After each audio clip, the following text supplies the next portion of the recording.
Bismillahirrahmanirrahim. Wassalatu wassalamu ala asyrafil anbiya'i wal mursalin wa ala alihi wa sahbihi ajma'in. Rabbi shrah li sadri wa yassir li amri wa hlul 'uqdatam min lisani yafqahu qawli. Welcome to a special program dedicated for Islamic International Shariah Scholars Forum in Islamic Finance to be held in Tashkent, Uzbekistan. The 20th ISSF. Together with me today in very Asas studio is Datuk Professor Akram Laldin, the man, I would say, behind this program from the beginning. Okay. Prof. Datuk Akram at the moment is the professor in ISSF University. He was also a former executive director of ISRA since the inception in 2008. 2008, inshallah. So what we're going to do today is basically to talk about ISSF 2025.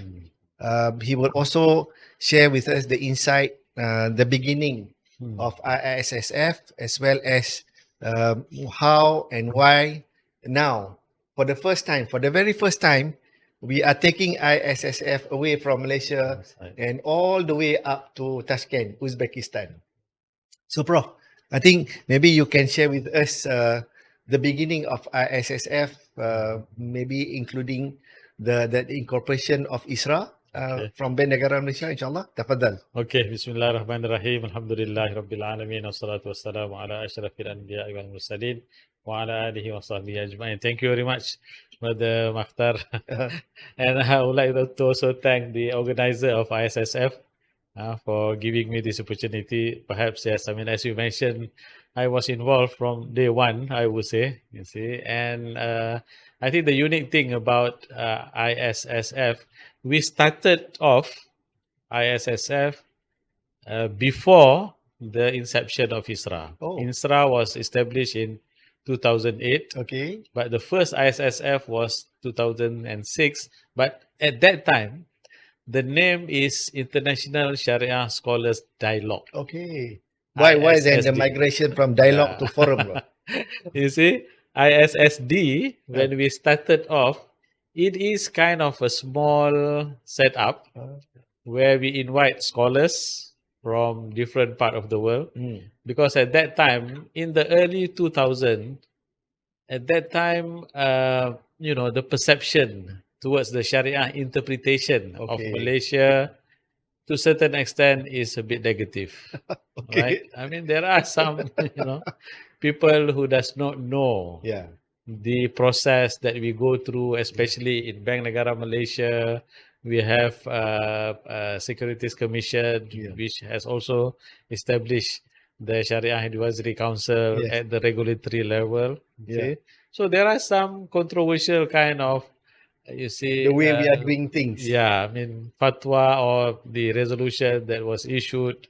So at that time, I believe that Bank Negara Malaysia would want the scholars from other part of the world to understand, to appreciate how we do things here in Malaysia. Okay. It is not just that we just pick any view of the scholars and we adopt it. No, that is not the way. You see, I mean, we follow very strict methodology in order to deduce the ruling of Sharia. And I think, I mean, this is, you see, at the dialogue level, when we started, I mean, we invite a number of scholars internationally to sit together with our scholars in Malaysia.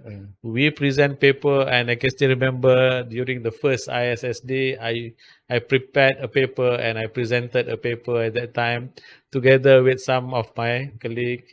And so we kind of exposed to them how we do things here in Malaysia. So the first year was ISSD. The second year was also ISSD. You see, that was in 2007 and 2008 when ISRA was established. ISRA was established in May 2008. And then that is the first year where Bank Negara Malaysia have hand over the organization of ISSD to ISRA. Okay. So myself, together with my team at that particular time, we continue what has been done. I mean, the great job which was done by Bank Negara at that time, and we continue the ISSD that particular year, 2008, and then in 2009, we of course we have a discussion as well as feedback internally, where we were thinking that we need to open up I see. the event. Okay. Because this is a unique event. I can remember early 2000, not many Islamic finance event, which is focused in bringing together the Sharia scholars. I mean, Okay. you do have event then Yeah, here at that time. I mean, Euro I money think and Cliff whatnot. also started somewhere around Yes, that time, you see, 2007, 2008. but it is very much event that gather practitioners. Yes. Some scholars will provide their Academician, insight, researchers, view. Yes, you students. see. Yeah. So, but then we do not have any platform that gather the scholars. Okay. You Understand. see, so we were thinking that, I mean, yes, I mean, earlier on we have this kind of structured discussion in a smaller group when it was a dialogue. It is time for us to open it up, you see, and invite more scholars internationally. So we start in, I mean, during the early days, I mean, it was, I would say, the top tier of the scholars that we always, you see, invite. Involved. We have Sheikh Nizam Yaqubi. We have Allahyarham Sheikh Abdul Sattar Abu Hudda. We have Allahyarham Sheikh Hussein Ahmed Hassan. I mean, these are considered as top tier scholars at that time. Yeah, you yeah, see. yeah. The beginners. Yes, the beginner. But then after that, we open it up. Okay. I think to the second, to the third layer of scholars. We have scholars not only from the Gulf country, you see, but we have scholars even from Africa, North Africa. You see, we have scholars, I mean, from Southeast Asia, Indonesia, I mean, different Brunei. Indonesia, Brunei, and whatnot. So we invited them, get them to present papers. So that is the, I would say, reason why we changed the name instead of dialogue, because dialogue, I mean, It's a closed you door. see, it is closed door. It is a small round table kind of thing. Yeah, right, round table kind of thing. Yeah. So when we want to open up, we changed the name to ISSF. Okay. It's like International Sharia Scholars Forum. Okay. So we have, alhamdulillah, people from all over the world, scholars particularly, and this is one of the event that I can see that scholars from all over the world will look forward to come. You see, and during my days in Israel, even until now, you see, every time when I go overseas, people will ask, when is the next ISSF? When is the next? I mean, they look forward, you see, for the discussion, for the, and I mean, Malaysia being a neutral country, I would say, you see, so you can invite scholars from any part of the world, and they will be happy to come to Malaysia and share their knowledge, share their experience. And towards the end of ISSF, usually we will come up with resolution. Yes, that's You the see? valuable And things. this is another important thing Uniqueness. about the resolution, and we can see that there are kind of convergence between the views of the scholars. You see, in the Middle East, Africa, Central Asia, and whatnot, in which through the discussion in ISSF, and sometimes the resolution of ISSF is being quoted, you see, in the Sharia decision that is being taken by the scholars from all over the world. And this, I mean, was really, important, you see, for us to bring closer the views of the scholars, because as we know that in Islamic finance, we need not to say standardization, but harmonization. You see, we need people to understand each other. We need people to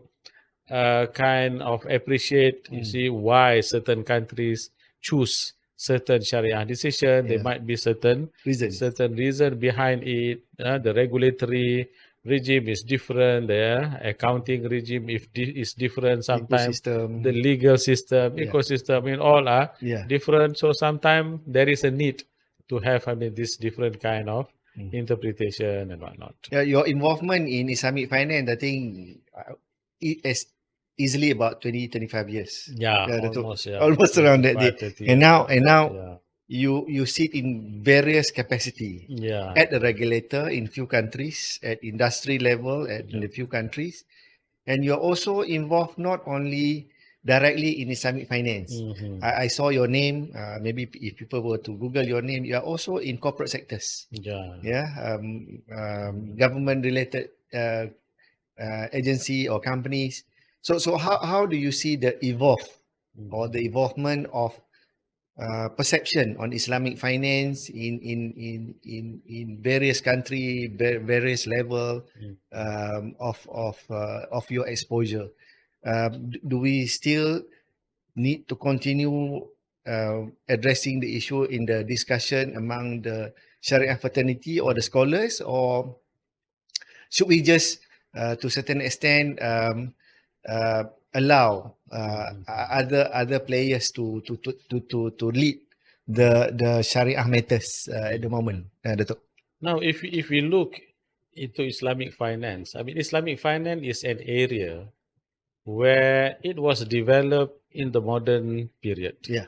Okay. Yeah. If we take, let's say, Dubai Islamic Bank, which was established in 1975. 75 years. You see, I mean, they are celebrating their 50 years this year. Yes. You see, I was You are part of yesterday. the Sharia and committee I'm members. part of the Sharia committee of Dubai Islamic Bank, and Yeah. this year is their celebration year. You see, 50 years of 50 Dubai years. Islamic Bank. you see. MashaAllah. And you can see that in Malaysia, of course, I mean, we start in 1983. 83. Yeah. You see, with the establishment of Bank Islam Malaysia Berhad, Yeah. and then we have the Takaful Company, 1984. Yeah. And then, Alhamdulillah, I mean, we can see that, you see, the evolution Yeah. of Islamic finance. Mm. And since it is a new thing, you Mm. see, the challenge is that how do you translate the muamalah principles that usually we learn in the university, in the book. We learn about mudarabah, The we classical learn about muamalah sales, contract. muamalah contract. How do you translate this into a product, you see, which is catering for financial intermediary? As we know that banks, I mean, the function of bank is that it is a financial intermediary, right? I mean, you have money from the depositors, Yeah. the deposit with the bank, and then you use it to finance those, I mean, the deficit sector of the economy. Yeah. So how do you find an Islamic tools, you see, which Islamic principle is suitable? So the discussion of the scholars from the inception is trying to find what are the solution that we can give. People want to buy car, for example. People want to buy house. Yeah. All right. They want to start business. What are the Option for them. option that we have, which is Sharia compliant? Yeah. You see, and at the same time, of course, it also cater the need of the financial institution Yeah. as a commercial institution. Yes. Of course, they also want to make money. Of course. You see, they don't give They need to hire people, give Yeah. good pay and they bonus don't and give everything. money for free. Yeah, you see, yeah. they want return, and there is shareholder. You see, so what are the principle that we can use? Yeah. So that is the challenge that was taken by the scholars, and I believe that even by the practitioners Yeah. at the inception. Yeah. So that have continued. Okay. You see, finding a Sharia compliant solution, and Yeah. Alhamdulillah, Yeah. we do have, I mean, different type of contracts that we are using, we are developing, we develop standards. I mean, there is the IOFI standard. We have Bank Negara Malaysia have also issued standards, Yeah. you see, for the industry, and it is also a reference globally. You see, so the development have taken place all this while. Yeah.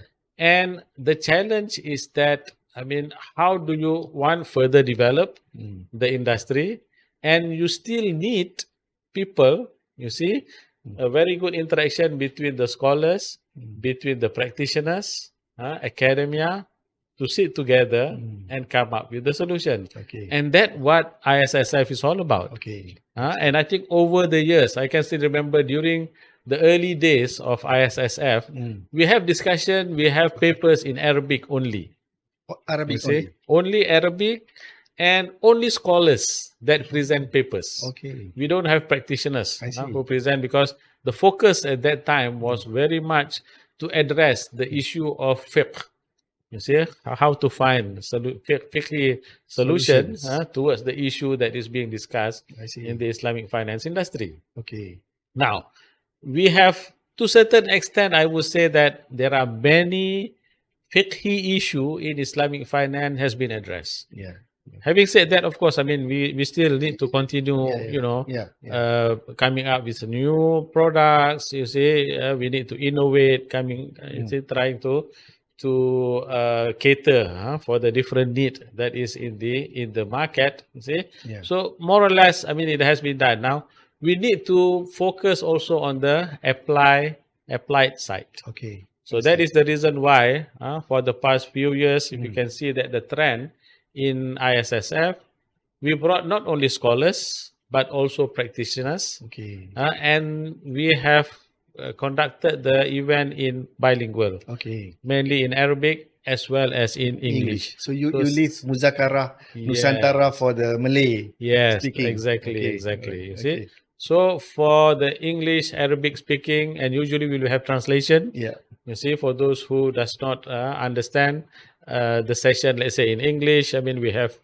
translate in Arabic. Yeah. Those session in Arabic, we translate it into English. Okay. You see, just to cater to the practitioners community. So now we can see that one particular topic, we look from the fiqh point of view, which is presented by the respected scholars. Yeah. And at the same time, the same topic is being presented by the practitioners. I mean, where they look into the legal aspect of it, into the practical aspect of it, whether it can be applied on the ground or not. I mean, so these are, you see, the dynamic that we have seen, you see, over the years. And of course, I mean, the discussion, you see, the innovation must continue, and we really need, I mean, this kind of program in order for us to move forward, because as we know that financial market is evolving. Correct. You see, every day you can see something new. You can see in the conventional space, there are a lot of things that is being undertaken. But I mean, Islamic finance, I mean, being an industry which is very developed nowadays, and if you look into the growth of Islamic finance year in, year out, some put the figure at about 15%, 20%. There are a lot of demand, not only from Muslim countries, but also from the non-Muslim countries toward Islamic finance. So we need to find solution for the retail client, for the corporate client, for the government, you know, for different segment of the society. In order for us to move forward. I think there's also an important part where previously social finance was not part of Islamic finance. Exactly. We never come across AI or digital asset or digital contract as part of our tools. Your involvement, again, I always like to fall back on your involvement in the industry. Your exposure not only in Asia Pacific, you are also you mentioned just now, you are still the Shariah Committee members for Dubai Islamic Bank, Middle East. I think we met in Karachi. You are in subcontinent, in Karachi. I think your involvement as well in Central Asia, Kyrgyzstan or Tajikistan, you know, all that. So I'm sure you come across different level of Islamic finance status. Some are very premature, some are very advanced and everything. So why, if I can ask the question to the organizer, you know, why Tashkent? Why Uzbekistan? Okay, interesting. Because you see, this is the first year where ISSF is being brought outside of Malaysia. Okay. You see, during the early days, you see, I mean, since the ISF 1, You see, until ISSF 19, which was done last year, it was done here in Kuala Lumpur. Yes. Mainly because, you see, I mentioned about the perception Yes. of people towards the Shariah decision that is issued in Malaysia, right? Yeah. So we want to showcase Malaysia. We want the scholars from outside to come to Malaysia and learn about how we do things in Malaysia. Yeah. That is one. Yeah. The second one is that we do have students, we do have researchers, we do have our young scholars in Malaysia. They read the book of these scholars. Okay. You see, they refer to the decision of these scholars. Okay. So when we bring these scholars to Malaysia, they have the opportunity to meet face to face. Correct. You see, instead of just reading the work of Sheikh Nizam, for example, you see, in the past, Sheikh Abdul Sattar Abu Ghuddah and whatnot, who have written a lot in Islamic finance. You see, so they have the chance to meet face to face with these scholars, and I can see that during ISSF, these scholars are very much sought. You see, student will come to them, researcher will come to them. Some even ask for fatwa. Yeah, I mean, free fatwa, I would say. So at the same time, the students and whatnot also will benefit from the presence of the scholars, and we can kind of shape the perceptions toward Malaysia. You see that we do have, you see, certain priorities sometimes in the decision-making process that we have undertake, and that will, open the horizon of how we look at things, you see, from maybe different perspective compared to the rest of the world. Okay. Now, why Tashkent? As we know that, you see, Central Asia, basically, if you look into, we have Uzbekistan, Tashkent is in Uzbekistan, you see. We have Kazakhstan, we have Tajikistan, we have Kyrgyzstan. You see, I mean, all these Central Asia country, we have seen over the past maybe about 10, 15 years, slowly Islamic finance have started in these countries. So we can see that I'm involved in Kyrgyzstan, for example. I think since about 15 years back, I'm the Sharia advisor to Eco Islamic Bank. You see, where, I mean, it was a conventional bank at inception.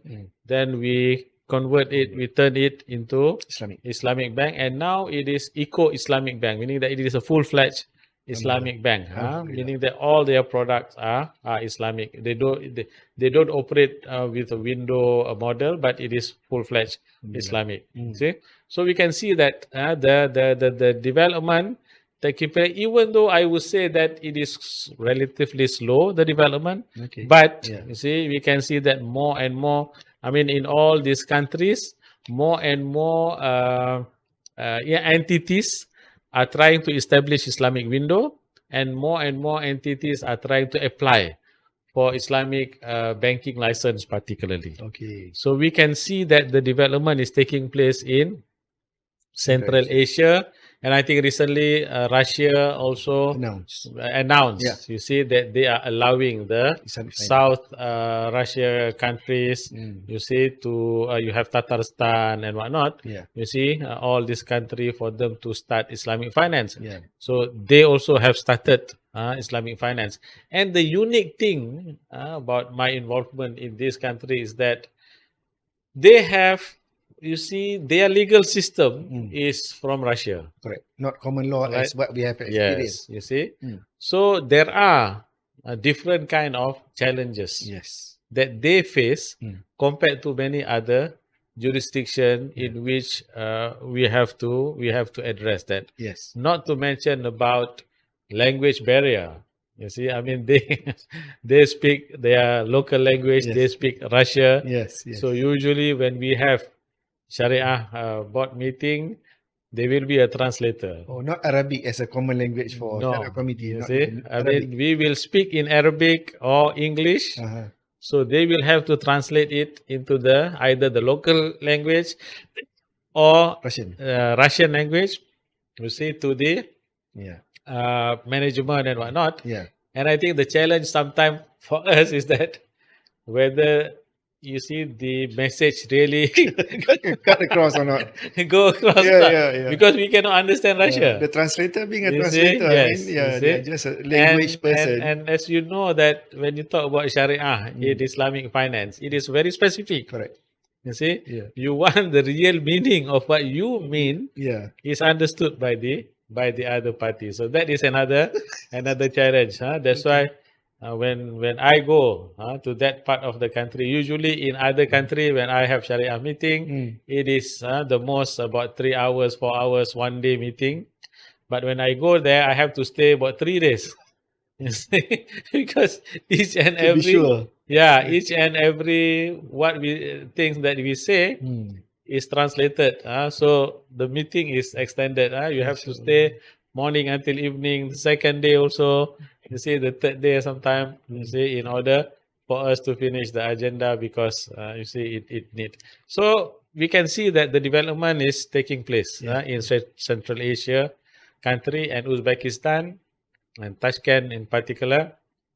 We can see that the government are very much interested in Islamic finance. Correct. You see, they are opening up. Yeah. You see, so we believe that it is the right time, you see, for us to bring our experience in Malaysia as well as the experience from the rest of the world to Tashkent in order to motivate them to learn to do more in establishing Islamic finance. That's why if you look into the topic of discussion, it is very much focused towards conversion of institution because there are many institutions there which are trying to either convert fully or they are trying to get an operation as a window in Islamic finance, and there are certain challenges legally as well as other aspects we need to be looked. And we hope that you see with this, because other jurisdiction they are quite developed. If you're talking about the Gulf, for example, right? I mean, they are, you see, to a certain extent quite developed. So it's good for us to bring ISSF to Central Asia in order for us to share our experience with them with the hope that inshallah you see they will learn and they will try to pick what is the best in order for them to come up with their legal framework, with their Sharia governance framework and whatnot, inshallah. I like the concept of this ISSF 2025. They're going to start on the 16th with a masterclass. Masterclass on Islamic finance. They have a 1 day from 9 to 5:30 talking about fundamental of Islamic finance transaction, classification of contract underlying Islamic products, services, part 1 and part 2, and also the execution of legal documentation. And the speakers or the trainers that would teach or cover this topic are practitioners, not only scholars. So if we were to go back to the itinerary or the programs on the real day of ISSF, which is on the 17th of September, as well as on the 18th, you are rightly pointed out just now, we cannot straight away jump to the advanced products. We are still talking about fundamental of Islamic finance system, opportunity and policy consideration, Islamic banking model, full-fledged, subsidiary and window, the Sharia regulatory implication, the role of Sharia governance in the banking conversion process, reminding everyone about maqasid consideration in financial products. That is the end session for the first day. Day 1, we follow on the 18th September. The value proposition of Islamic banking pathway to sustainable finance, legal and regulatory challenges in the banking conversion process, Sharia issues and solution in the banking conversion process, synergizing Islamic banking and Islamic social finance for sustainable impact. So we have quite reputable people, Yes. including Sheikh Nizam Saleh Yakubi. Yes. He will be there as well on the 18th. So, Prof. Dato, I just want to ask you about the important components of Sharia scholars as compared to the solid regulation in certain country, because we always come across traditional scholars that influence the ummah or the public at large, that whatever the commercial banking are doing is not according to the Sharia. Yet, how are we going to help the practitioners in addressing that gap with the traditional scholars who are not exposed to Islamic finance at all? Yeah. Actually, this is one of the biggest challenges. I would say that since inception of Islamic finance. Yes. See? Yeah. I mean, you have on one side the scholars, Yeah. who I can still remember even myself during my undergraduate days. I used to learn fiqh muamalat, Yes. right? Yeah. But I mean, you just learn about the definition, about you see the dalil, the application of it in the classical book of fiqh, how Correct. it was applied long time ago. you Yeah. see. Yeah. You don't learn about the application of it in the modern days. you see. Similarly, those who are trained in the conventional space, Yeah. I mean, they were trained, of course, what are the product in the conventional banks and whatnot, you see. And we do not have the synergy between those who are trained as a Sharia scholars and also practitioners. Yes. So, how do you bridge the gap now? You see, and now, Alhamdulillah, I would say to a certain extent, we do have institutions. Okay. You see, like in ISSF University. In ISSF University, we do have Sharia scholars who have Sharia exposure. At the same time, we do have professors in academia, you see, who have good academic exposure. Yeah. And we do have our instructors who used to be in the market, Yeah. Yeah. or they are still there in the market. So we will invite them in order for them to teach the student. Okay. So it is a blend of scholars as well as academia and also practitioners, you see, trying to impart their knowledge to the students in order for the student to appreciate. Yes, they need to know Sharia. They need to know how it is being applied on the ground. Yeah. And at the same time, the solution that they arrive into must be a practical solution. Yeah. Yeah. You see, we do not want, you see, you can see there are a lot of theses that is being written. It is there on the shelf. Yeah. People don't benefit from Correct. it. Why? Because it is very much theoretical in nature. Yeah. And what is happening on the ground is different. Correct. You see? Yeah. So through this kind of forum, as we know that if you look into the different topics that is being discussed, I mean, we discuss the fundamentals. Of course, in order to cater for the market in Uzbekistan Or in Central Asia. and also for that matter. Central Asia as a whole. Yeah. You see, since they are new to Islamic finance, so we provide them with the exposure related to the fundamentals of Islamic finance, Correct. so that they understand what are the do and the don'ts, you see. And then, of course, I mean, usually in the emerging market, like Central Asia, there will be instances where there are many conventional bank. Either they wanted to convert into Islamic, or they want to have an Islamic operation in the form of window, Islamic window, we call it. Yes. Yes. Conventional, having Islamic window, what are the requirement and whatnot. Yeah. I mean, for the conversion process, you see, the most tedious parts is that how do you convert the conventional portfolio, because they already have, You clean up the balance sheet. yes, you see, they already have a lot of clients who are, you see, who have taken the conventional. Yes. So how do you want to clean up that? You see, so that there are certain challenges, not only from the Sharia point of view. From the Sharia point of view, you need to find out what are the suitable contract that you can use in order for you to convert all these portfolios. and then sometimes you have the legal issue as well. Yeah. You see, there is a contractual obligation between the client and also the institution. Yes. How do you resolve that? Yes. If you have client coming to you say, hey, I don't want Islamic product. You see, I want to stay with my conventional product. Traditional. What should you do? I mean, these are all the challenges. You see, not to say that the entire regulatory framework is conventional framework. Yes.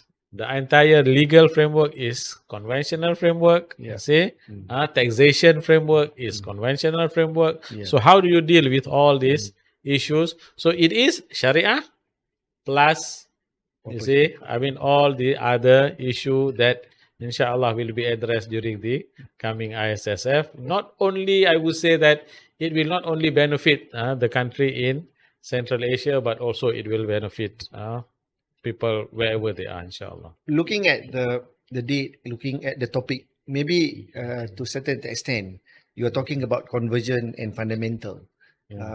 The second or the third issue that normally highlighted by some countries are that they cannot move because they don't have the law announced or passed or in operation. From your perspective, Dato', I mean, you involved in the conversion of few banks in many regions. So while waiting for the law to be announced or to be in operation, what are the preparation that the players supposed to do? Should they just wait or slowly migrate into Islamic finance, and by the time the law ready, I mean, they are there to run. Yeah. What do you think about pre-announcement of law, pre-available of law in certain countries? Maybe that could involve some stakeholder in Central Asia as well. Actually, what is important is that before there is any law is how the regulator play their role. Yeah. Because, as we know that banking sector is highly regulated. Yes. And it is regulated by the central bank. I mean, depending on the setup, you see in different countries, I mean, they have different regulatory regime. But the regulator have to play major role because whatever comes from the regulator is tantamount to regulation. Yes. You see, so regulation, and they have the power to issue the regulation. Yes. So in the absence of a specific law, then the regulator can issue regulation.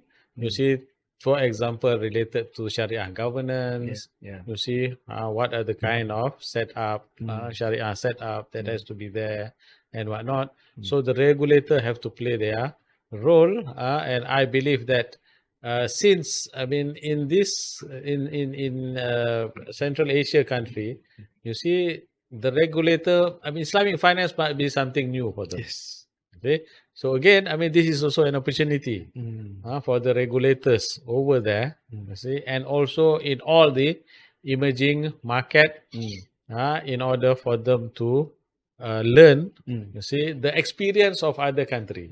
In Malaysia, for example, when we start off, we don't have, even though we have the law, you see, but when it's come to Sharia governance framework, we don't have at that come time. later. Yes, and when we are that ready, come later, you see? and we keep on So improvise. so I think the beauty thing about this event is that people can learn the experience from different countries. Yes. You see, you have scholars from Malaysia, you have scholars from Middle East. You see, you have scholars from Africa. I mean, Even all Europe, these are Europe countries from Europe. You see, all these countries, I mean, they have their specific journey related to Islamic finance. You see, so they can surely share the experience of their respective country. You see, even in the process of conversion from conventional to Islamic, different country will have different experience. So this forum, you see, we bring the experience from all over the world, you see, for the scholars as well as practitioners, you see, to explain as well as to share their experience. And I believe that we do have some topic related to sustainability. Yes. We have topic related to maqasid.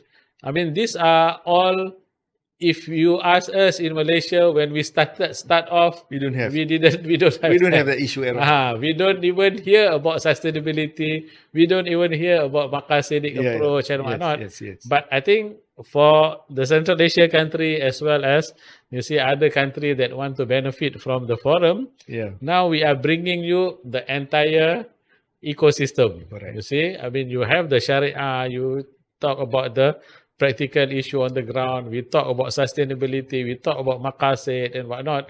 The experience of the different country is being brought, and I think, inshallah, it is going to be a very good event that will benefit a lot of people. I always share certain thing when we talk to other regulators. For example, we started, as you said, as you rightly pointed out, we started without talking about sustainability. Yes. Our main concern, if I can use the term, is a negative screening.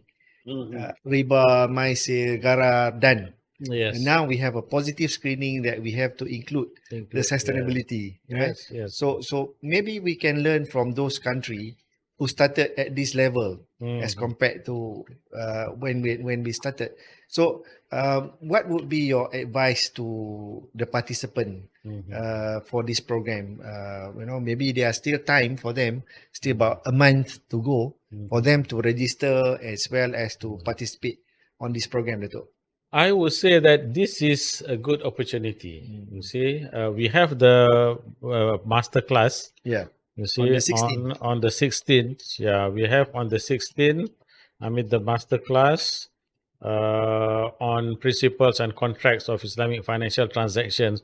I mean, this is very important for particularly practitioners as well as Sharia scholars. Okay. Because if you look into the trainers that we have Dr. Sami Swailim, we have Dr. Sami Swailim, he has the experience in the applied side of it. He's an economist himself, you see, and on the applied side, he have good knowledge in Sharia as well. You see, we have Prof. Yunus Wadihi, Prof. Unku Rabia, both are highly regarded Sharia scholars. Yeah. Their exposure not only in Malaysia but also in the rest of the world. And you have Brother Mazlan Hussain. Mazlan Hussain, I've known him for a long time. You see, he was with the IFSB, Islamic Financial Services board, which come up with the standard, the prudent standard for the regulators and whatnot. And he has tremendous experience in drafting legal contracts and on legal matters, not only in Malaysia, but being with IFSB, he is also exposed to many other jurisdictions. So I think it is important. You see, I would urge, the practitioners as well as the scholars, to register for this fundamental master class. You see, and if you look into the topic that is being discussed, you have the fundamentals, you have the contract, which is the core, you see, element in any Islamic financial product. You have the execution of the legal document as well. This is very important, you see, which will be undertaken by Brother Mazlan. So all topics are very important topics that need to be known, especially in the process of conversion into Islamic Islamic banks. And the topic that we are going to discuss, see, if you look into the speakers, day one we have the fundamentals, and the speaker will be confirmed later, and then we have different speakers from different countries that is going to talk about the different model of governance. You see, you have Sheikh Nizam, you have Dr. Usaid, he is have an exposure in UAE, and you have Dr. Bashir Aliyu from Nigeria. Nigeria is a country that started slightly later than Malaysia and also some other Gulf country, and they have their unique experience as well.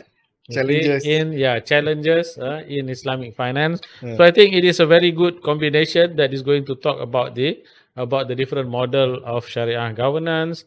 And then governance is very important element. You see, that is going to be discussed in the in session 2, and you can see that we have Sheikh Kuradari, who is the main speaker with a very vast experience in Islamic finance, and myself is there, Dr. Abdul Bari Mish'al, Dr. Syed Adikule from Nigeria. I mean, so you see, we will be sharing our insight into the topic related to Sharia governance, why it is important. You see, what is the journey? Perhaps my focus will be more on Malaysian journey when it comes to Sharia governance. And then you have the Maqasidic dimension that is going to be discussed as well. I mean, this is something new that is going to be discussed. I mean, these are all the topic from day one. You can see that we have Professor Aznan, Dr. Aznan, we have Dr. Sami, Swailim, Dr. Yunus, Swalihi. These are all important foundation that need to be known by the participant. And then day 2, there will be this discussion about the conversion process. You see, you have the discussion about what are the legal regulatory challenge, the value proposition, Islamic finance, the Sharia issues, and the solution for conversion from what are the issue. Usually, I mean, there are quite a number of issue, and then synergizing Islamic banking and Islamic social finance for sustainable impact. You see, I mean, this is also very important topics, and I think if you look into the program, it is comprehensive. You see, where it tackles the fundamental as well as the practical aspect of the conversion of conventional bank to Islamic bank. So I would urge, you see, the whoever would like to have exposure, broad exposure, please, I mean, still have time to register for the masterclass as well as for the event itself. So I wish I can ask more from Prof Datuk because of his 2019 involvement, and maybe now this is the 20th ISSF involvement of Prof Datuk in ISSF, but it would be more beneficial, as he rightly said, that for people to attend the program. Maybe during the program you will be there, I'll be there, inshallah. We can continue the discussion. So on behalf of ASAS, which are also the partners to this ISSF 2025, we look forward to have everyone, more people, to be there on the masterclass as well as on the first day of ISSF on the 17th and the 18th of September. It will be in Hyatt Hotel, Tashkent, and may Allah give us the benefit of the ilmu that we share, and may Allah also give us the benefit of the expansion of Islamic finance that will benefit Ummah in Central Asia. I think I was told that there are 95% of Muslims in Uzbekistan, not talking about the other Central Asia country, that are looking for Islamic finance solution. So thank you, Datuk. Thank you for your time. It's an honor to have you, and insyaAllah, wabillahi taufiq wal hidayah. Assalamualaikum warahmatullahi ta'ala wabarakatuh. Wallahu a'lam bisawab. Thank you, Datuk.